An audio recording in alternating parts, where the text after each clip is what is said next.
2024 সালের জুলাই গণ অভ্যুত্থানের মধ্য দিয়ে বাংলাদেশ একটা পরিবর্তনের স্বপ্ন দেখেছে। বাংলাদেশের মুক্তিকামী জনগণ প্রতিজ্ঞা নিয়েছিল বাংলাদেশে নতুন করে কোনো স্বৈরতন্ত্র এই দেশে ফেরত আসতে দেওয়া হবে না। সেই প্রতিজ্ঞা থেকেই বাংলাদেশের সংস্কারের কার্যক্রম শুরু হয়। 5ই আগস্টের পর থেকেই প্রতি পদে পদে বিএনপি, তৎকালীন বিএনপি সেই সংস্কার কার্যক্রমে বাধা দিয়ে এসেছিল।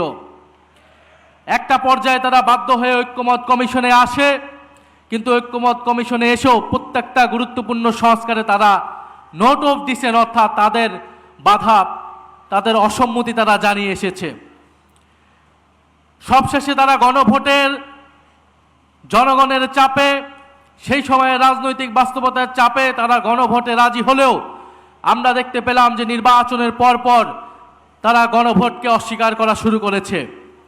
যেই বিএনপির জন্ম হয়েছিল গণভোটের মাধ্যমে, সেই বিএনপি আজকে জুলাই গণ অভ্যুত্থান পরবর্তী গণভোটকে অস্বীকার করছে।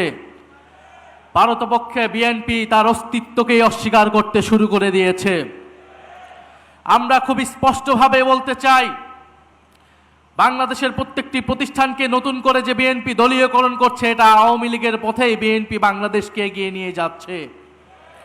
বিএনপি যদি আওয়ামী লীগের পথে, পুরনো স্বৈরাচারের পথে এই দেশকে এগিয়ে নিয়ে যেতে চায়, তাহলে বাংলাদেশের জনগণ আবারও রুখে দাঁড়াবে, বাংলাদেশের তরুণ সমাজ আবারও রুখে দাঁড়াবে, বাংলাদেশের জুলাই গণ অভ্যুত্থানে অংশগ্রহণকারী প্রত্যেকটি ছাত্র জনতা আবারও রাজপথে দাঁড়াতে বাধ্য হবে। বিএনপি কৃষক কার্ড, ফ্যামিলি কার্ড দিয়ে জনগণের মন ভুলানোর চেষ্টা করছে। কৃষক কার্ড, ফ্যামিলি কার্ড দিতে দিতেই বিএনপির তেল ফুরিয়ে গিয়েছে, জ্বালানি ফুরিয়ে গিয়েছে, অথচ মন্ত্রীরা সংসদে বলছে কোনো জ্বালানি সংকট নাই। বাস্তব সমস্যাকে অস্বীকার করছে, অর্থনৈতিক সমস্যাকে অস্বীকার করছে, দেশে আইন শৃঙ্খলার যে ক্রমান্বয়ে অবনতি হচ্ছে সেটাকে অস্বীকার করছে বর্তমান সরকার। আমরা সর্বাত্মকভাবে এই সরকারকে সহযোগিতা করতে প্রস্তুত ছিলাম দেশের স্বার্থে, জনগণের স্বার্থে, কিন্তু বিএনপি সরকার সেই সকল সহযোগিতা নেওয়ার সকল দরজা বন্ধ করে দিচ্ছে। আমার জানা নেই, যারা এখানে অভিজ্ঞ আছেন, মুরব্বী আছেন, তারা বলতে পারবেন বাংলাদেশের ইতিহাসে এত কম সময়, মাত্র 2 মাসে কোন সরকার এতটা অজনপ্রিয় হয়েছিল কিনা। বিএনপি সেটা বাস্তবে প্রমাণ করে দিয়েছে। এই সরকার 2 মাসে যতটা অজনপ্রিয় হয়েছে, আমরা জানি না আগামী 6 মাসে তার পরিণতি কি হবে, তার অবস্থান কি হবে। আমরা দেশে কোনো অস্থিতিশীলতা চাই না।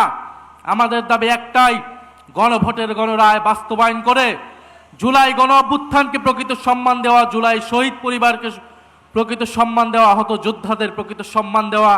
আমরা সেটার জন্য রাজপথে আছি, সংসদে আছি। ইনশাআল্লাহ আমরা ঐক্যবদ্ধভাবে আমাদের সে দাবি আদায় করে ছাড়বো ইনশাআল্লাহ।